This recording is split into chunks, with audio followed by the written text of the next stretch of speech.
ബിസ്മില്ലാഹിർ റഹ്മാനിർ റഹീം. സ്വലാത്തു വസ്സലാമു അലാ അഷ്റഫിർ റസൂലില്ലാഹി വഅലാ ആലിഹി അൽ-ഫായിസീൻ ബിൽ-ഹുദാ. റബ്ബി ഇശ്റഹ് ലി സദ്രി വയസ്സിർ ലി അംരി വഹ്ലുൽ ഉഖ്ദതം മിൻ ലിസാനി യഫ്ഖഹു ഖൗലി. സുബ്ഹാനക ലാ ഇൽമ ലനാ ഇല്ലാ മാ അല്ലംതനാ ഇന്നക അൻതൽ അലീം ഹകീം. ആദരണീയരായ ഈ സമ്മേളനത്തിൻ്റെ അധ്യക്ഷൻ SKSFൻ്റെ കോഴിക്കോട് ജില്ലാ പ്രസിഡന്റ് സയ്യിദ് മുബഷിർ തങ്ങൾ ജമലുല്ലൈലി അവർകളെ, ആദരണീയനായ TPC തങ്ങൾ, വളവണ്ണ ഉസ്താദ്, ബഹുമാന്യരായ അബ്ദുൽ ഹമീദ് ഫൈസി അമ്പലക്കടവ്, നാസർ ഫൈസി കൂടത്തായി, പ്രിയപ്പെട്ട OPM അഷ്റഫ് തുടങ്ങിയിട്ടുള്ള വേദിയിലെ സമുന്നതരായ നേതാക്കളെ, പണ്ഡിതന്മാരെ, പൗരപ്രമുഖരെ, മദീന പാഷൻ്റെ ഈ സമാപന സമ്മേളനത്തിൽ വളരെ ആവേശപൂർവ്വം ഒരുമിച്ച് കൂടിയിട്ടുള്ള പ്രിയപ്പെട്ട സമസ്തയുടെയും പോഷക ഘടകങ്ങളുടെയും നേതാക്കളെ, പ്രിയപ്പെട്ട സഹപ്രവർത്തകന്മാരെ, വളരെ സുപ്രധാനമായ സന്ദേശങ്ങൾ കൈമാറ്റം ചെയ്യപ്പെട്ടുകൊണ്ടിരിക്കുന്ന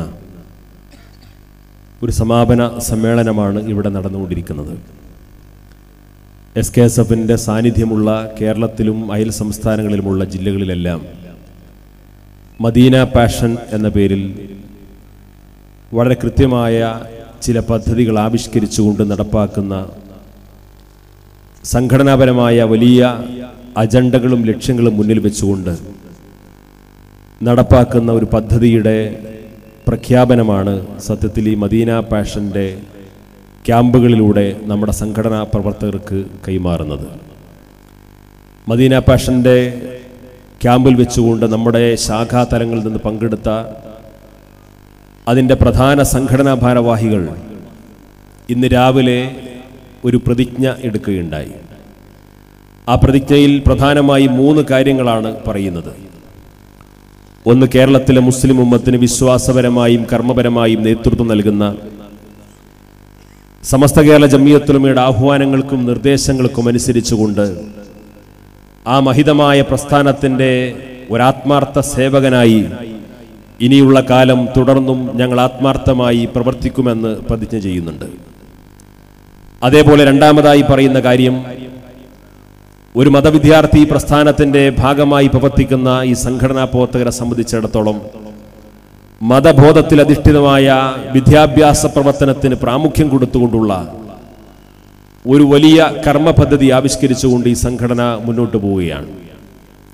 നമുക്കറിയാം, പഴയ കാലങ്ങളിൽ നിന്ന് വ്യത്യസ്തമായി നമ്മുടെ വിദ്യാർത്ഥികളിൽ അധികവും 96-97% വിദ്യാർത്ഥികൾ ഇന്ന് ഭൗതിക കലാലയങ്ങളിൽ പഠിച്ചുകൊണ്ടിരിക്കുന്നവരാണ്.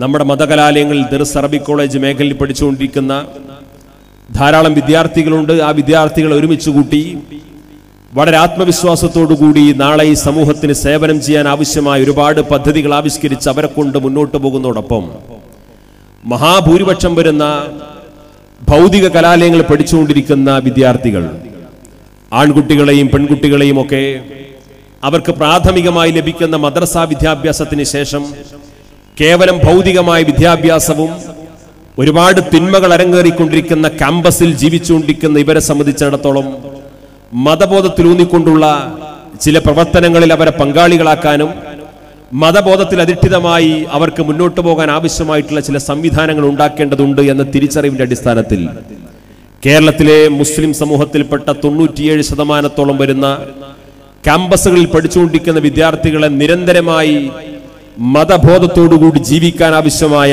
നിരന്തരമായ പ്രചാരണ പ്രവർത്തനങ്ങൾക്കും അവരെ ആ ശിക്ഷണത്തോടുകൂടി വളർന്നു വരാൻ ആവശ്യമായ പദ്ധതികൾ ഈ സംഘടന കൂടുതൽ സജീവമായി മുന്നോട്ട് കൊണ്ടുപോകുമെന്ന് സാന്ദർഭികമായി നിങ്ങളുമായി പങ്കുവെക്കുകയാണ്.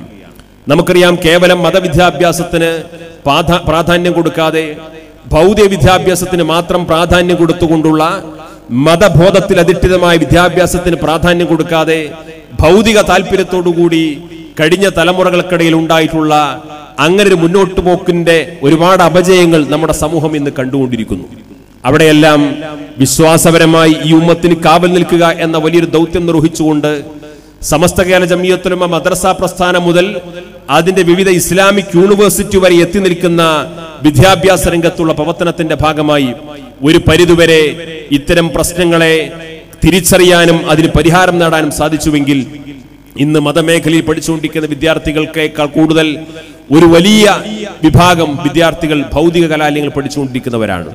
അവർക്ക് ഇസ്ലാമികമായ ശിക്ഷണത്തോടുകൂടി വളരാനും ജീവിക്കാനും ആവശ്യമായ ഒരു സംഘടനാ പ്രവർത്തന പദ്ധതി തന്നെ ആവിഷ്കരിച്ചുകൊണ്ട് നമ്മുടെ ക്യാമ്പസുകൾക്കകത്തും പുറത്തും ഇനി മുതൽ ഇൻഷാ അല്ലാഹ് SKSF കൂടുതൽ കരുത്തോടുകൂടി ഇത്തരം ഒരു പദ്ധതി തന്നെ ഏറ്റെടുത്തുകൊണ്ട് മുന്നോട്ട് പോകുന്നു.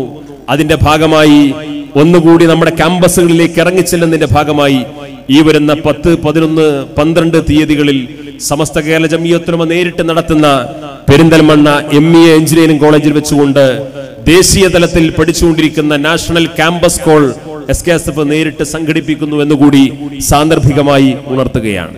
ഇങ്ങനെ വിദ്യാഭ്യാസ രംഗത്ത് ഇത്തരത്തിലുള്ള ഉത്തരവാദിത്വം നിർവഹിക്കുമ്പോൾ തന്നെ നമുക്കറിയാം, നമ്മുടെ സമൂഹത്തിൽ ഇന്ന് സ്ത്രീ ശാക്തീകരണവുമായി ബന്ധപ്പെട്ട് വലിയ ചർച്ചകൾ നടന്നുകൊണ്ടിരിക്കുന്ന കാലമാണ്. സ്ത്രീ ശാക്തീകരണത്തിന്റെ പേരിൽ മുസ്ലിം വിദ്യാർത്ഥിനികളുടെ സ്ത്രീകളുടെ വനിതകളുടെ ഒക്കെ സംഘടനകൾ രൂപീകരിച്ചുകൊണ്ടും അവരുടെ സമ്മേളനങ്ങൾ നടത്തിയും അവരുടെ അവകാശങ്ങളെക്കുറിച്ച് അവരെ കൊണ്ട് തന്നെ ശബ്ദിച്ചുകൊണ്ടുമൊക്കെയാണ് സ്ത്രീ ശാക്തീകരണം സാധ്യമാകൂ എന്ന അപ്രായോഗികമായിട്ടുള്ള ചില നിർദ്ദേശങ്ങളും താല്പര്യങ്ങളും സംരക്ഷിക്കാൻ വേണ്ടി പല ആളുകളും നമ്മുടെ മുമ്പിൽ പ്രവർത്തിച്ചു വരുന്നുണ്ട്. അത്തരമൊരു മാർഗമല്ല സംഘടന അവലംബിക്കുന്നത്. നമുക്കറിയാം, നമ്മുടെ പ്രാദേശിക തലങ്ങളിൽ, നമ്മുടെ ശാഖാ തലങ്ങളിൽ അവിടെ തന്നെ ധാരാളം ഭൗതിക കലാലയങ്ങൾ പഠിച്ചുകൊണ്ടിരിക്കുന്ന മുസ്ലിം പെൺകുട്ടികളുണ്ട്. ആ മുസ്ലിം പെൺകുട്ടികളെ സംബന്ധിച്ചിടത്തോളം അവരുടെ പ്രാഥമികമായ മദ്രസ വിദ്യാഭ്യാസത്തിന് ശേഷം പിന്നെ അവരുടെ വിവാഹ ജീവിതം കഴിഞ്ഞ് പഠനം കഴിഞ്ഞ് ഒരുപക്ഷെ 40 or 50 വയസ്സാകുന്ന സമയത്ത് നമ്മുടെ പ്രാദേശിക തലങ്ങളിൽ നടക്കുന്ന ചില വനിതാ ക്ലാസുകളിലും മതപ്രഭാഷണ വേദികളിലും എത്തിപ്പെടുന്നതിന്റെ ഇടയിലുള്ള ഒരു ദീർഘമായ കാലയളവിൽ മതപരമായ ബോധവും ആ ശിക്ഷണവും ആ സംസ്കാരവുമെല്ലാം നഷ്ടപ്പെട്ടുകൊണ്ട് ഒരു കുത്തഴിഞ്ഞ സംസ്കാരം നമ്മുടെ മുസ്ലിം കുടുംബങ്ങളിൽ ഇന്ന് വളർന്നു വന്നുകൊണ്ടിരിക്കുന്നു എന്ന അപകടകരമായ തിരിച്ചറിവിനെ അത് മനസ്സിലാക്കിക്കൊണ്ടാണ് ഈ മുസ്ലിം പെൺകുട്ടികളെ, ക്യാമ്പസിൽ പഠിച്ചുകൊണ്ടിരിക്കുന്ന മുസ്ലിം പെൺകുട്ടികളെ പ്രാദേശിക തലങ്ങളിൽ, ശാഖാ തലങ്ങളിൽ അവരുടെ സംസ്കാരവും അവരുടെ അച്ചടക്കവും എല്ലാം കാത്തുസൂക്ഷിച്ചുകൊണ്ട് ഇസ്ലാമിക ശരീഅത്തിന്റെ വൃത്തത്തിനകത്ത് വെച്ചുകൊണ്ട് ഇവർക്ക് ആവശ്യമായ മതപരമായ തർബിയത്ത് നൽകിക്കൊണ്ട് എങ്ങനെ ഇവർക്ക് മതബോധനം നൽകാൻ സാധിക്കുമെന്നതിനെ കുറിച്ചുള്ള വളരെ വ്യക്തമായ പദ്ധതി ഇസ്ലാമിക് ഫാമിലി ക്ലസ്റ്റർ എന്ന് പറയുന്ന ഒരു പദ്ധതിയിലൂടെ വളരെ വ്യാപകമായി ഇനി ശാഖാ തലങ്ങളിൽ SKSF ആരംഭിക്കാൻ പോകുന്നു എന്നുകൂടി നിങ്ങളുമായി പങ്കുവെക്കാൻ ഞാൻ ആഗ്രഹിക്കുന്നു. ഇങ്ങനെ വളർന്നു വരുന്ന പുതിയ ചെറുപ്പക്കാർക്ക്, പുതിയ തലമുറക്ക് പ്രതീക്ഷയോടുകൂടി, ആത്മവിശ്വാസത്തോടുകൂടി തന്റെ സമുദായത്തിനും രാജ്യത്തിനും ഒരുപാട് സേവനം ചെയ്യാൻ ആവശ്യമായ മതബോധം ഉണ്ടാക്കി കൊടുക്കുന്ന ഒരു വിദ്യാഭ്യാസത്തിലൂടെ മാത്രമേ ഈ സമുദായത്തിന്റെ ഭാവിയെ ആ അർത്ഥത്തിൽ തിരിച്ചറിയാൻ സാധിക്കുകയുള്ളൂ എന്ന ഒരു വലിയ സന്ദേശം ഈ മദീന പാഷന്റെ ഭാഗമായി SKSF ആവിഷ്കരിക്കുന്നുവെന്ന് നിങ്ങൾ അറിയിക്കാൻ ഈ സമയം ഞാൻ ഉപയോഗപ്പെടുത്തുകയാണ്. മറ്റൊരു കാര്യം, മൂന്നാമതായി നമ്മുടെ മദീന പാഷനിൽ നമ്മുടെ വിദ്യാർത്ഥികൾ, നമ്മുടെ സംഘടനാ പ്രവർത്തകർ എടുത്ത പ്രതിജ്ഞ വർഗീയതക്കെതിരെ, തീവ്രവാദത്തിനെതിരെ, ഭീകരപ്രവർത്തനത്തിനെതിരെ ഞാൻ നിരന്തരമായി കലഹിച്ചുകൊണ്ടിരിക്കുമെന്ന വിട്ടുവീഴ്ചയില്ലാത്ത നിലപാടുകളാണ്.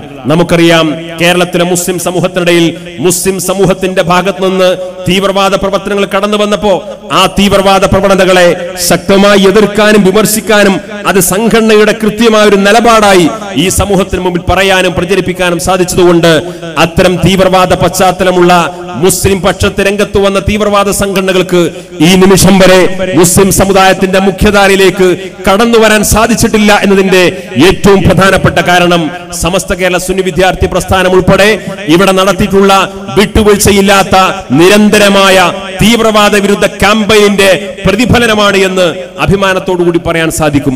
ഈ രാജ്യത്ത് ഫാഷിസം വളർന്നു വരുന്നു, നമ്മളത് ചെറുതായി കാണുന്നില്ല. ഈ രാജ്യത്തെ ന്യൂനപക്ഷങ്ങൾ നേരിട്ടുകൊണ്ടിരിക്കുന്ന ഫാഷിസത്തിന്റെ വെല്ലുവിളിയെ നമ്മൾ വളരെ ഗൗരവത്തോടുകൂടി കണ്ടുകൊണ്ടിരിക്കുന്നു. പക്ഷേ ആ ഫാഷിസത്തെ എതിർക്കേണ്ടത് കേവലം മുസ്ലിം സമുദായത്തിന്റെ മാത്രം ഒരു ബാധ്യതയായി അതിനൊരു മുസ്ലിം പ്രശ്നമായി ചുരുക്കി കൊണ്ടുവന്നുകൊണ്ട് ഇവിടുത്തെ ക്രിസ്ത്യാനിയെ മാറ്റിവെച്ച്, ഇവിടുത്തെ മഹാഭൂരിപക്ഷം വരുന്ന ഹൈന്ദവ സഹോദരങ്ങളെ മാറ്റിവെച്ച്, ഇവിടുത്തെ മതേതര വിശ്വാസികളെ മാറ്റിവെച്ച്, ഇവിടുത്തെ ജനാധിപത്യവാദികളെ മാറ്റിവെച്ചുകൊണ്ട് ഈ രാജ്യത്തിന്റെ സംസ്കാരവും പൈതൃകവും നിലനിൽക്കണമെന്ന് ആഗ്രഹിക്കുന്ന എല്ലാ വിഭാഗം ജനങ്ങളെയും ഒരുമിച്ചുകൊണ്ട് ഇത് രാജ്യം നേരിടുന്ന വെല്ലുവിളിയാണ് എന്ന തിരിച്ചറിവോടുകൂടിയാണ് ഈ പ്രതിസന്ധിയെ പരിഹരിക്കേണ്ടത് എന്ന് സംഘടന തിരിച്ചറിയുന്നു. അതുകൊണ്ട് ഈ രാജ്യം നേരിട്ടുകൊണ്ടിരിക്കുന്ന ഫാഷിസ്റ്റ് ഭീഷണിയെ ചേർത്ത് നിൽക്കേണ്ടത് ഇവിടുത്തെ മുസ്ലിം പ്രശ്നം എന്നതിനേക്കാൾ അപ്പുറം ഈ രാജ്യത്തിന്റെ വ്യവസ്ഥിതി നേരിടുന്ന, ജനാധിപത്യം നേരിടുന്ന, ഭരണഘടന നേരിടുന്ന ഏറ്റവും വലിയ വെല്ലുവിളിയാണ് എന്ന തിരിച്ചറിവോടുകൂടി ഈ രാജ്യത്തിന്റെ സാമുദായികമായ സൗഹാർദ്ദത്തിന് കാവൽ നിന്നുകൊണ്ട് ഈ വ്യവസ്ഥിതിയെ സംരക്ഷിക്കാനാണ് നാം മുന്നോട്ട് വരേണ്ടത് എന്ന വളരെ കൃത്യമായ സന്ദേശം ഈ സമൂഹത്തിലെ ചെറുപ്പക്കാർക്ക് നൽകാൻ സംഘടന ഉദ്ദേശിക്കുന്നു. ഇവിടെ നമുക്കറിയാം, ഇത്തരത്തിലുള്ള പ്രവർത്തനങ്ങളെ കൂച്ചുവിലങ്ങടാൻ വേണ്ടി ഇവിടെ UAPA പോലെയുള്ള കരിനിയമങ്ങൾ കൊണ്ടുവരാൻ വേണ്ടി ശ്രമിച്ചുകൊണ്ടിരിക്കുന്നു. ആ കരിനിയമങ്ങൾ പല ആളുകളുടെ അവസരത്തിനൊത്ത് ഉപയോഗപ്പെടുത്താൻ ശ്രമിച്ചുകൊണ്ടിരിക്കുന്നു. ഈ കരിനിയമം ടാടയാണെങ്കിലും പോട്ടയാണെങ്കിലും UAPA ആണെങ്കിലും ഇനി വരാനിരിക്കുന്നു എന്ന് പറയപ്പെടുന്ന നിയമങ്ങളാണെങ്കിലും ഈ നിയമങ്ങളെല്ലാം മനുഷ്യത്വ വിരുദ്ധമാണ് എന്നാണ് നമ്മൾ പറയുന്നത്. അത് മുസ്ലിങ്ങൾക്കെതിരെ UAPA പ്രയോഗിക്കാൻ പാടില്ല. കൊടിഞ്ഞിയിൽ ഫൈസൽ കൊല്ലപ്പെട്ടു കഴിഞ്ഞാൽ അവിടെ UAPA പ്രയോഗിക്കണമെന്നും നമ്മൾ പറയുന്നില്ല. ഒരു നിയമം മനുഷ്യത്വ വിരുദ്ധമാണെങ്കിൽ അത് മതജാതി വ്യത്യാസമെന്നെ ആർക്കും പ്രയോഗിക്കാൻ പാടില്ലാത്ത വിധം ഈ രാജ്യത്തെ പൗരാവകാശം നിലനിർത്തിക്കൊണ്ടുള്ള നിയമങ്ങളും നടപടിക്രമങ്ങളുമാണ് ഈ രാജ്യത്തുണ്ടാവേണ്ടത് എന്നാണ് നമ്മൾ പറയുന്നത്. നാദാപുരത്ത് പോലും പല സ്ഥലങ്ങളിലും പല സമയങ്ങളിലുമൊക്കെ കലാപ അഗ്നി പടർന്നു പിടിക്കുന്ന സാഹചര്യം ഉണ്ടാകുമ്പോ, മുസ്ലിങ്ങൾ കുറ്റവാളികളായി ചിത്രീകരിക്കപ്പെടുമ്പോ, മുസ്ലിങ്ങൾ പ്രതികളായി പിടികൂടുമ്പോ അവർക്ക് പ്രത്യേകമായ ഒരു നിയമം ചാർത്തപ്പെടുന്നു. എന്നാൽ അമുസ്ലിങ്ങളായിട്ടുള്ള ആളുകൾ രാഷ്ട്രീയമായ കാരണങ്ങളാലോ മറ്റോ ഇവിടെ പിടികൂടപ്പെടുമ്പോ അവർക്ക് മറ്റൊരു നിയമമായി ഇരട്ട നീതി പലപ്പോഴും ഇവിടെ സംജാതമാകുന്നു. ഇങ്ങനെ ഇവിടെ മതം നോക്കിയിട്ട്, ജാതി നോക്കിയിട്ട്, പാർട്ടി നോക്കിയിട്ട് വ്യത്യസ്തമായ നീതികളും നിയമങ്ങളും നടപ്പിലാക്കാൻ തുനിഞ്ഞു കഴിഞ്ഞാൽ അടിസ്ഥാനപരമായി നമ്മുടെ നാടിന് സമാധാനം ഉണ്ടാവുകയില്ല എന്ന തിരിച്ചറിവ് ഈ രാജ്യത്തെ ഭരണകൂടവും നിയമപാലകരും ജുഡീഷ്യറിയും ഉൾപ്പെടെ തിരിച്ചറിയണമെന്ന് സാന്ദർഭികമായി ഞാൻ ഓർമ്മപ്പെടുത്താൻ ഈ സമയം വിനിയോഗിക്കുകയാണ്. ഒരു കാര്യം കൂടി പറഞ്ഞുകൊണ്ട് ഞാൻ അവസാനിപ്പിക്കാം. നമ്മുടെ നാട്ടിൽ ഇതേപോലെ ഫാഷിസത്തിന്റെ ഭീഷണി ഉയർത്തിപ്പിടിച്ചുകൊണ്ട് UAPA പോലെയുള്ള കരിനിയമങ്ങളുടെ അടിക്കടികൾ കൊണ്ട് നിരപരാധികൾ പീഡിപ്പിക്കപ്പെടുന്നു എന്ന് പറഞ്ഞുകൊണ്ട് ഈ രാജ്യത്തെ മുസ്ലിം സമുദായത്തെ സംരക്ഷിക്കാൻ മതസംഘടനകൾക്കാവില്ല, രാഷ്ട്രീയ പ്രസ്ഥാനങ്ങൾക്കാവില്ല, ഇവിടുത്തെ പണ്ഡിതന്മാർക്കാവില്ല. അതുകൊണ്ട് ഇനി നമ്മുടെ മുമ്പിൽ ജിഹാദ് എന്ന ഒറ്റമൂലി മാത്രമേ ഉള്ളൂ എന്ന് പറഞ്ഞുകൊണ്ട് NDF കാരനും പോപ്പുലർ ഫണ്ട് കാരനും ഒക്കെ കടന്നു വന്നപ്പോ ഈ കാര്യത്തോട് നമുക്ക് യാതൊരു വിട്ടുവീഴ്ച ചെയ്യാനും നമ്മൾ ഒരുക്കമല്ല. അത്തരത്തിലുള്ള വ്യവസ്ഥിതിയെ ലംഘിച്ചുകൊണ്ട് വിനാശകരമായ നമ്മുടെ ചെറുപ്പക്കാരെ ആത്മഹത്യാപരമായ പ്രവണതകളിലേക്ക് തള്ളിവിടുന്ന ഈ വൃത്തികെട്ട സമീപനത്തെ ഈ സംഘടന ഉൾക്കൊള്ളുന്നില്ല എന്ന് കൃത്യമായി തുറന്നു പറയാൻ ഈ സംഘടന എല്ലാ കാലത്തും ആർജവം കാണിച്ചിട്ടുണ്ട്. പക്ഷേ വളരെ ഗൗരവത്തോടുകൂടി നമ്മൾ തിരിച്ചറിയേണ്ട സംഗതി, ഇന്ന് ഫാഷിസത്തോട് മല്ലിടാൻ വേണ്ടിയിട്ട്, ഫാഷിസത്തെ തുറുങ്കിലടക്കാൻ വേണ്ടിയിട്ട്, ഫാഷിസ്റ്റ് ശക്തികളെ പ്രതിരോധിക്കാൻ വേണ്ടിയിട്ട്, പരിശുദ്ധ ഇസ്ലാമിന്റെ സംരക്ഷണത്തിന് വേണ്ടി ജിഹാദ് ചെയ്യാൻ ഇറങ്ങിത്തിരിച്ചു എന്ന് പറയുന്ന ആളുകൾ ഇന്ന് നസ്രുദ്ദീൻ ഉൾപ്പെടെയുള്ള നമ്മുടെ സഹോദരനെ കടാര കുത്തിയിറക്കിക്കൊണ്ട് കൊലപ്പെടുത്താനാണ് ശ്രമിച്ചതെങ്കിൽ നമ്മൾ തിരിച്ചറിയണം, ഏത് സമുദായത്തെ സംരക്ഷിക്കാനാണ് ഇവർ കത്തിമൂർച്ച കൂട്ടിയത്?